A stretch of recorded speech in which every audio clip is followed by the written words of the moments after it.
Hello friends, नमस्कार दोस्तों। Fitter theory channel पे आपका स्वागत है। दोस्तों, हम इस वीडियो में जो बोरिंग टेक्नीशियन एग्ज़ाम का जो प्रैक्टिस सेट डिस्कस कर रहे थे, उसका हमारा ये पार्ट दूसरा है। पहला पार्ट चैनल पे अपलोड हो गया है, उसका लिंक डिस्क्रिप्शन में मिल जाएगा।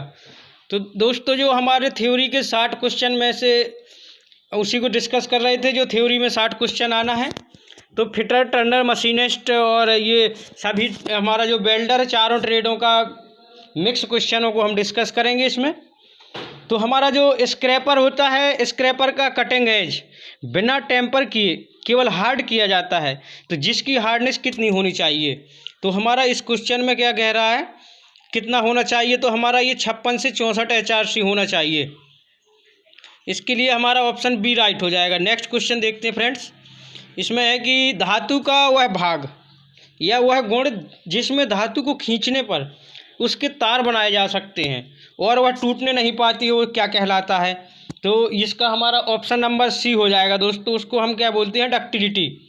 तो हमारा ये क्या हो जाएगा, डक्टिलिटी हो जाएगा। नेक्स्ट क्वेश्चन बताना, धातु का वह कौन सा गुण है जिसमें धातु को यदि बार बार मोड़ा जाए या ट्विस्ट किया जाए तो वह उसे सहन कर लेती है और टूटने नहीं पाती है। तो हम दोस्तों टफनेस बोलते हैं। क्या बोलते हैं, टफनेस बोलते हैं। दोस्तों, हम ऐसे ही क्वेश्चनों को 24 वीडियो में बोरिंग टेक्नीशियन की पूरी थ्योरी को कवर करेंगे, क्योंकि जो इसमें हमारा फिटर का और टर्नर, मशीनिस्ट सभी की थ्योरी के क्वेश्चन का एक हमने मिक्स PDF बनाया है, तो उसमें डिस्कस करेंगे इनको। तो ये हमारा पार्ट 2 है। तो चैनल को सब्सक्राइब कर लें, सभी पार्टों को बात जरूर करें। 40 क्वेश्चन तक संभवतः इसमें आपको एग्जाम में देखने को मिल जाएंगे। नेक्स्ट क्वेश्चन है, बताना है कि स्टील में कार्बन की मात्रा बढ़ाने से उसकी हार्डनेस पर क्या प्रभाव पड़ता है। तो जो हमारा स्टील होता है दोस्तों, अगर हम उसमें कार्बन की मात्रा मिलाते हैं तो वो क्या हो जाता है, हार्डनेस उसकी बढ़ जाती है। ऑप्शन सी इसका राइट हो जाएगा। नेक्स्ट क्वेश्चन देखते हैं फ्रेंड्स। जो हमारा 8-18 स्टेनलेस स्टील का क्या अभिप्राय है। तो इसमें से हमारा जो 18% क्या होता है, इसमें 8% क्या होता है। तो दोस्तों, हम बता दें कि इसमें जो हमारा क्रोमियम होता है, स्टेनलेस स्टील का मुख्य लयन तत्व होता है क्रोमियम। तो हमारा इसमें क्रोमियम 18% होता है और 8% निकेल होता है। ऑप्शन डी राइट होगा। नेक्स्ट क्वेश्चन है फ्रेंड्स, बताना है कि जॉब बनाते समय मापों को मापने व चेक करने के लिए लिया जाने वाला टूल्स कौन सा है। तो हम इसका आंसर, राइट आंसर बताएंगे। तो ऑप्शन नंबर इसका बी राइट हो जाएगा। जो हमारा स्टील रूल होता है, तो वो हमारे जॉब मापने के लिए चेक करने वाला टूल्स हो जाएगा। नेक्स्ट क्वेश्चन, हार्डनिंग की प्रक्रिया में धातु पर हार्डनेस का गुण क्या होता है, घटाया जाता है कि बढ़ाया जाता है कि घटाया बढ़ाया जाता है। तो क्वेश्चन नंबर 66 का ऑप्शन नंबर बी राइट हो जाएगा। नेक्स्ट क्वेश्चन देखते हैं फ्रेंड्स, टेम्परिंग की प्रक्रिया में क्या किया जाता है। तो भंगुरता को कम करके टफनेस को बढ़ाया जाता है।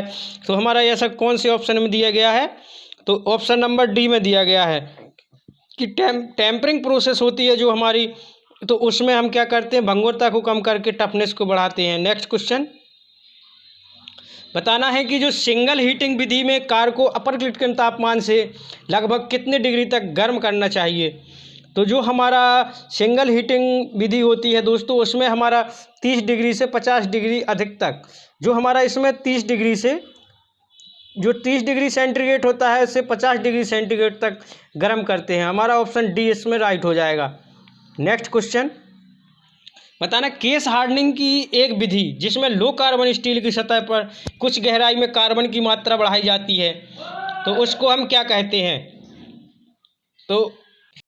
तो दोस्तों, उसको हम कार्बोराइजिंग बोलते हैं। अगर इसमें बोला जाए कि जो हमारी सतह पर, अगर स्टील की सतह पर कार्बन की मात्रा बढ़ाई जाती है, तो वो हमारी कार्बोराइजिंग हो जाती है। नेक्स्ट क्वेश्चन, बताना स्टील पर ठंडी या गर्म हालत में कार्य करने के बाद उसे सामान्य दशा में लाने के लिए जो क्रिया की जाती है उसे क्या कहते हैं।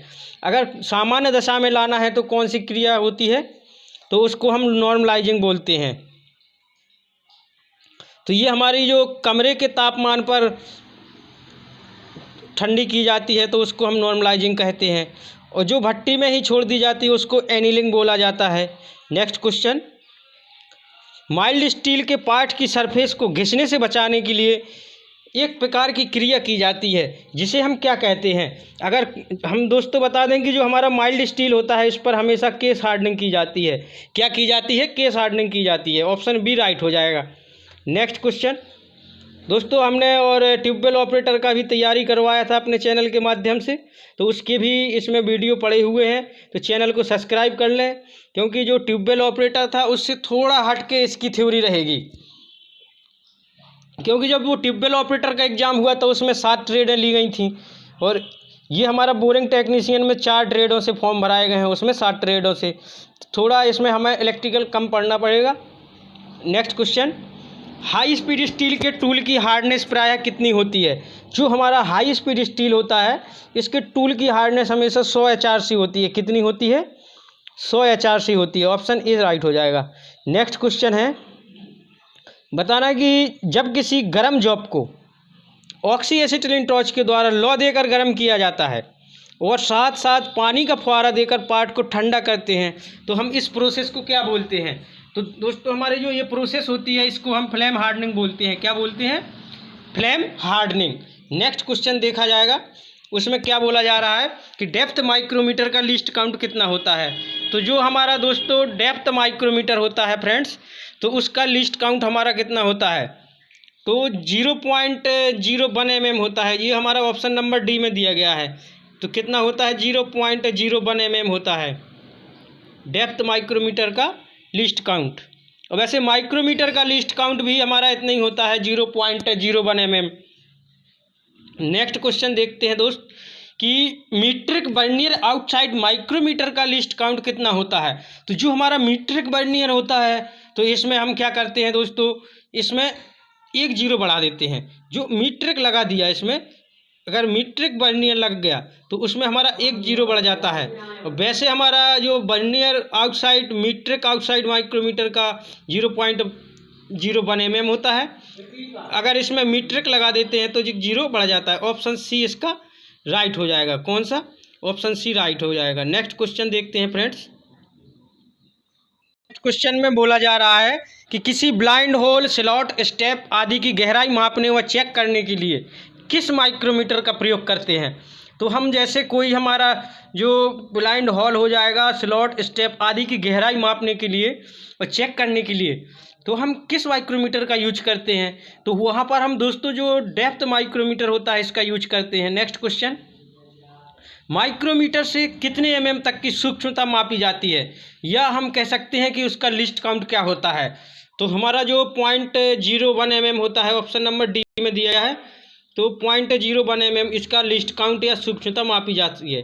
नेक्स्ट क्वेश्चन देखते हैं फ्रेंड्स। बताना इंग्लिश माइक्रोमीटर का अल्पतम मांग या लिस्ट काउंट कितना होता है?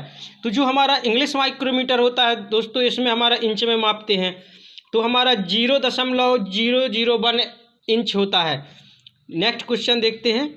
मीट्रिक आउटसाइड माइक्रोमीटर का जो रेंज होता है वो कितना होता है? तो हमारा इसमें मीट्रिक आउटसाइड माइक्रोमीटर का रेंज 25 mm होता है। ऑप्शन बी राइट हो जाएगा।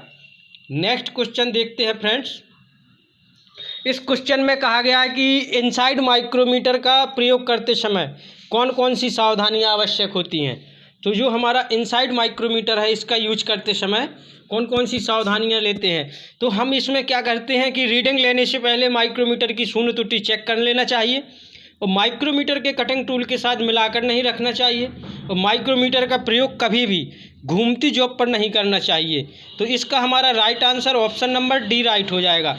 जो हमारे तीनों कारण दिए गए हैं ये सभी सही है सावधानियाँ। Next, metric vernier outside micrometer का लिस्ट काउंट कितना होता है? तो जो हमने मीट्रिक वर्नियर आउटसाइड का लिस्ट काउंट बताया था अभी, तो वो हमारा 0.001 mm होता है। और अगर माइक्रोमीटर का लिस्ट काउंट पूछा जाए तो 0.01 mm होता है। नेक्स्ट क्वेश्चन, इसमें अगर मीट्रिक वर्नियर लग जाए तो हमारा 1 0 बढ़ जाता है। मीट्रिक वर्नियर हाइट गेज और वर्नियर डेप्थ गेज का लिस्ट काउंट कितना होता है? जो हमारा वर्नियर हाइट गेज होता है और वर्नियर डेप्थ गेज का लिस्ट काउंट 0.02 mm होता है। ऑप्शन नंबर बी राइट हो जाएगा। नेक्स्ट क्वेश्चन है कि बर्नियर हाइट गेज के कौन कौन से प्रकार हैं। तो हमारा जो बर्नियर हाइट गेज होता है दोस्तों, तो इसके हमारे प्रकार, तो हमारा एक फिक्स्ड बर्नियर हाइट गेज होता है और एक एडजस्टेबल बर्नियर हाइट गेज होता है। तो हमारा ऑप्शन नंबर सी इसका राइट हो जाएगा कि दोनों। नेक्स्ट क्वेश्चन देखते हैं फ्रेंड्स। बताना है कि वह कौन सा उपकरण है जिससे किसी कोण को 1 डिग्री से अधिक सूक्ष्मता में मापने व चेक करने के लिए प्रयोग किया जाता है। तो वो हमारा कौन सा टूल्स है या उपकरण है, औजार कुछ भी कह सकते हैं। तो उसको हम फ्रेंड्स क्या बोलते हैं, वो हमारा बर्नियर बेवल प्रोटेक्टर या बर्नियर बेवल चांदा, तो उसको हम बर्नियर बेवल प्रोटेक्टर बोलते हैं या चांदा बोलते हैं। तो ऑप्शन ए राइट हो जाएगा।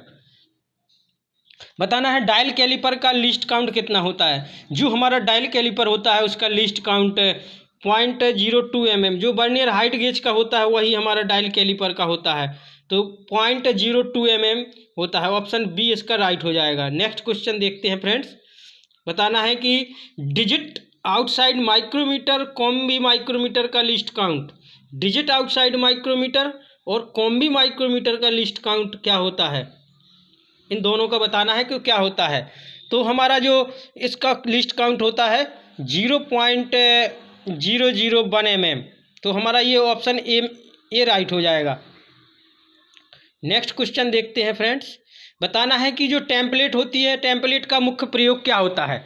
तो टेम्पलेट का मुख्य प्रयोग क्या होता है, तो हमें बताना है कि टेम्पलेट को हम क्या करते हैं कि कार की आकृति के अनुसार मार्किंग और चेकिंग करते हैं। तो टेम्पलेट हमारा मार्किंग में यूज किया जाता है, ये हमारा मार्किंग टूल्स है। तो ये हमारी कार की आकृति के अनुसार मार्किंग और चेकिंग करने के लिए टेम्पलेट का यूज करते हैं। Next question. बताना वर्कशॉप गेज की परिशुद्धता कितनी होती है। तो जो हमारा दोस्तों वर्कशॉप गेज होता है ये हमारा 0.01 mm होता है। ऑप्शन नंबर सी राइट होगा इसका। तो वर्कशॉप गेज होता है उसका 0.01 होता है। जो हमारा इंस्पेक्शन गेज होता है दोस्तों उसमें हमारा एक जीरो और बढ़ा देते हैं, तो 0.001 mm होता है। ऑप्शन सी राइट हो जाएगा इसका। नेक्स्ट क्वेश्चन देखते हैं फ्रेंड्स। बताना है मास्टर गेज की परिशुद्धता कितनी होती है। तो जो हमारा मास्टर गेज होता है दोस्तों इसकी परिशुद्धता होती है हमारा 0.001 mm। तो इसमें मास्टर गेज में 3 जीरो होती हैं। कितनी होती हैं, 3 जीरो, 301 mm। और जो हमारा इंस्पेक्शन गेज होता है उसमें 0.001 mm होता है। और जो हमारा वर्कशॉप गेज होता है 0.01 mm। तो नेक्स्ट क्वेश्चन देखते हैं फ्रेंड्स। बताना है टेम्पलेट को किसकी आवश्यकता नहीं होती है।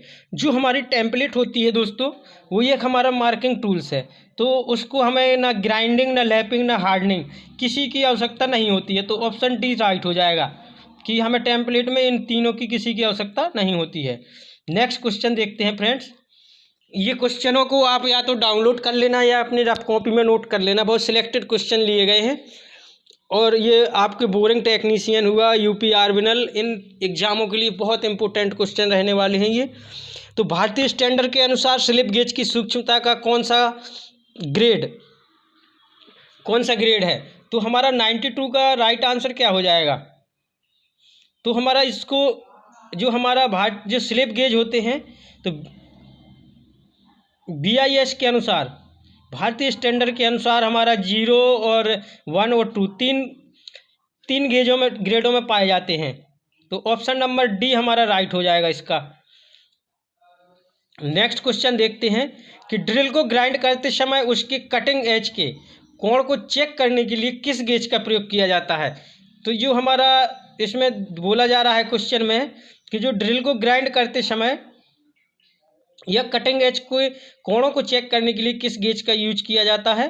तो ये हमारा क्या हो जाएगा। तो जो हमारा ड्रिल एंगल गेज होता है दोस्तों उसका यूज करते हैं वहाँ पर हम। नेक्स्ट क्वेश्चन है कि हाई लिमिट और लो लिमिट के अंतर को क्या कहते हैं। तो जो हमारा हाई लिमिट होता है और लो लिमिट होता है इसके अंतर को टॉलरेंस बोला जाता है। क्या कहा जाता है, टॉलरेंस कहा जाता है। ऑप्शन सी हमारा राइट हो जाएगा। नेक्स्ट क्वेश्चन है बेसिक साइज पर स्वीकृत अधिकतम या न्यूनतम जिस सीमा में पार्ट के साइज बनाए जाते हैं उसे क्या कहते हैं। तो उसको हम लिमिट कहते हैं। क्या बोलते हैं दोस्तों, उसको लिमिट बोला जाता है। अगर उसमें क्वेश्चन में बोला गया है कि अधिकतम और न्यूनतम जिस सीमा के पार्ट साइज तैयार किए जाते हैं उसको हम लिमिट बोलते हैं। नेक्स्ट क्वेश्चन है कि किसी पार्ट के बेसिक साइज पर स्वीकृत अधिक से अधिक जिस सीमा में साइज को बनाया जा सकता है उसे क्या कहते हैं। अगर हमारा क्वेश्चन में अधिक से अधिक बोला जाए तो वहाँ पर हम क्या करते हैं दोस्तों, तो वहाँ पर हाई लिमिट लगाते हैं। अगर कम से कम बोला जाता तो हम यहाँ लो लिमिट लगा देते, तो हमारा ऑप्शन ए राइट हो जाएगा।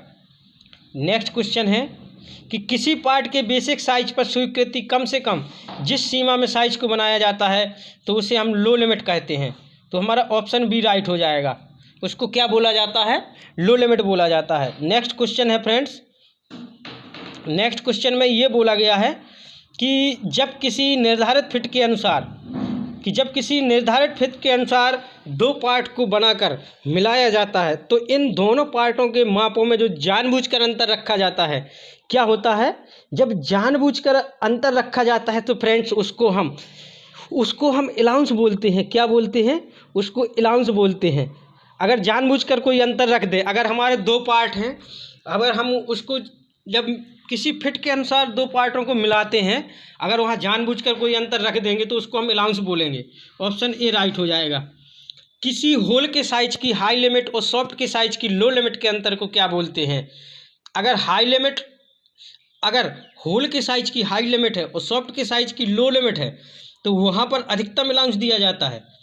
क्या होता है, अगर होल की साइज का हाई लिमिट और सॉफ्ट की साइज का लो लिमिट है तो वहाँ पर हम अधिकतम अलाउंस देते हैं, तो ऑप्शन सी राइट हो जाएगा। अगर किसी होल की साइज की लो लिमिट, ये क्वेश्चन किसी होल की साइज की लो लिमिट और सॉफ्ट की साइज की हाई लिमिट के अंतर को क्या कहते हैं, तो उसको दोस्तों हम क्या बोलते हैं, न्यूनतम अलाउंस बोलते हैं। नेक्स्ट क्वेश्चन है, बताना है कि दो विचलनों में से जिस एक को जीरो लाइन से संबंधित टॉलरेंस जोन की स्थिति जानने के लिए परंपरागत चुना जाता है तो उसे हम क्या कहते हैं। अगर जो हमारे दो विचलन है जीरो लाइन से संबंधित जो जोन होता है इसकी स्थिति को जानने के लिए तो वहाँ हम मूलभूत विचलन कहते हैं, उसको क्या बोलते हैं, मूलभूत विचलन। नेक्स्ट क्वेश्चन है, किसी होल के अधिकतम साइज और सॉफ्ट के न्यूनतम साइज के अंतर को क्या कहते हैं। तो जो हमारा होल का अधिकतम साइज और सॉफ्ट का न्यूनतम साइज को हम क्या बोलते हैं, अधिकतम क्लीयरेंस बोलते हैं। क्या बोला जाता है, अधिकतम क्लीयरेंस बोला जाता है।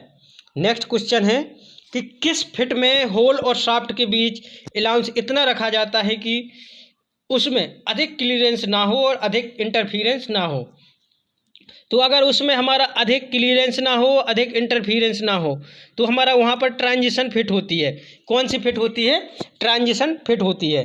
नेक्स्ट क्वेश्चन है कि अगर ग्राफ के द्वारा लिमिट और फिट्स को दिखाने के लिए, अगर हमारा जो ग्राफ के द्वारा लिमिट और फिट्स को दिखाने के लिए विचलनों का हवाला देने के लिए एक सीधी रेखा का प्रयोग किया जाता है, अगर हमारा ग्राफ के द्वारा लिमिट और फिट को दिखाने के लिए विचलनों का हवाला देने के लिए एक सीधी रेखा का प्रयोग किया जाता है तो इस रेखा को क्या कहा जाता है। तो जो हमारी लाइन्स होती है उसको हम जीरो लाइन्स बोलते हैं। क्या बोला जाता है, उसको जीरो लाइन्स बोला जाता है। ऑप्शन डी हमारा राइट हो जाएगा। अगर ग्राफ के द्वारा टॉलरेंस को दिखाने के लिए पार्ट के साइज को दो सीमाओं के से घिरे निर्दिष्ट प्रदेश को क्या कहते हैं। अगर हमारा जो ग्राफ के द्वारा टॉलरेंस को दिखाने के लिए पार्ट्स के साइज को दो सीमाओं से घिरे निर्दिष्ट प्रदेश को दिखाने के लिए किस जोन का यूज कहते हैं, उसको कौन सा जोन कहते हैं। तो हमारा 105 क्वेश्चन नंबर है तो उसका right answer option number C right हो जाएगा। जो हमारा टॉलरेंस जोन होते हैं तो वो दोनों सीमाओं के घिरे निर्दिष्ट प्रदेश को टॉलरेंस जोन कहते हैं। नेक्स्ट क्वेश्चन है, बताना इंडियन स्टैंडर्ड के अनुसार होल की न्यूनतम विचलन का संकेत क्या होता है। ये क्वेश्चन बहुत इंपॉर्टेंट है, कई एग्जामों में, अभी इसरो में आया था, DRDO में भी आया था और DMRC में भी। ये दोनों क्वेश्चन किसी न किसी एग्ज़ाम में मिलते हैं, तो ये हमने अपनी PDF में सिलेक्टेड क्वेश्चन ही लिए हैं। तो ज़्यादा से ज़्यादा वीडियो को शेयर करें और लाइक करें और चैनल को ज़रूर सब्सक्राइब कर लें। तो इसमें हमारा जो इंडियन स्टैंडर्ड के अनुसार होल की उच्चतम विचलन का संकेत क्या होता है। अगर होल की उच्चतम विचलन का संकेत पूछा जाए तो जो हमारे होल होते हैं, हम इसमें बता दें कि जो होल होते हैं तो इसको हम कैपिटल से ही डिनोट करते हैं, अंग्रेजी के कैपिटल अक्षरों से। अब बात आती है कि हमारा होल का उच्चतम को हम ES से डिनोट करते हैं, जो निम्नतम होता है ये इसको EI से डिनोट करते हैं।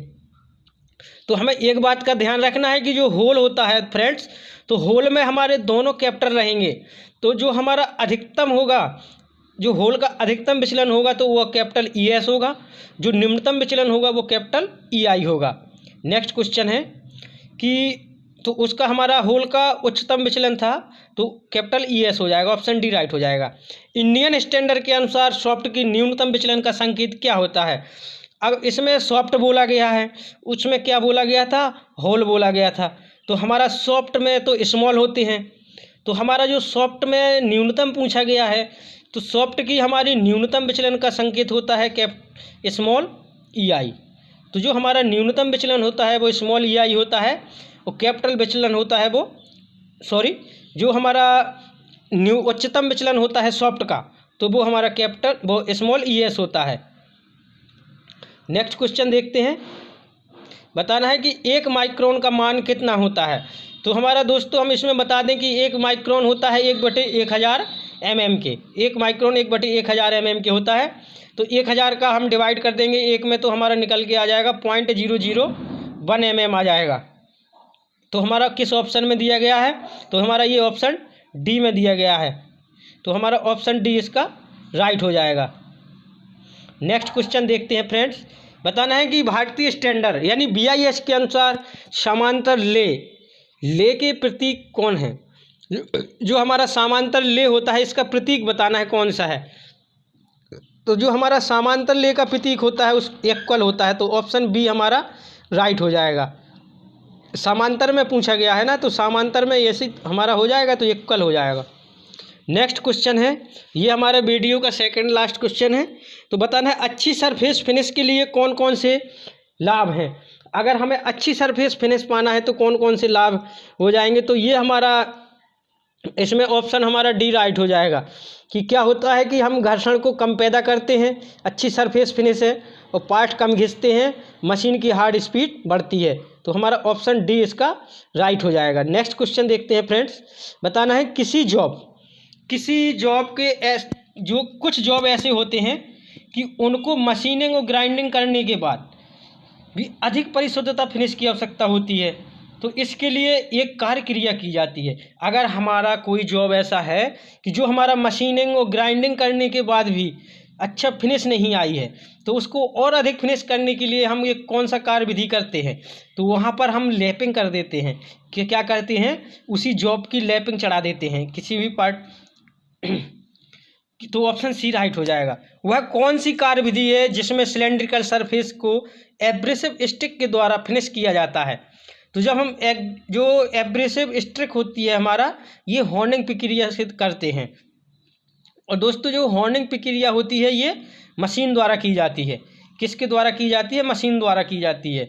लेपिंग अपने हाथ से कर देते हैं, और जो हॉर्निंग क्रिया होती है ये हम मशीन द्वारा करते हैं। तो अगर सिलेंड्रिकल सरफेस आ जाए तो उसकी फिनिश की जाती है तो हॉर्निंग द्वारा। नेक्स्ट क्वेश्चन, हॉर्निंग के लिए कितना अलाउंस रखा जाता है? तो जो हमारा हॉर्निंग प्रोसेस होता है फ्रेंड्स, तो उसके लिए हमारा कितना अलाउंस रखा जाता है?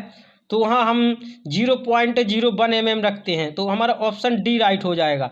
तो हॉर्निंग के लिए 0.01 रखते हैं। और दोस्तों हमारा लैपिंग के लिए कितना अलाउंस रखा जाता है?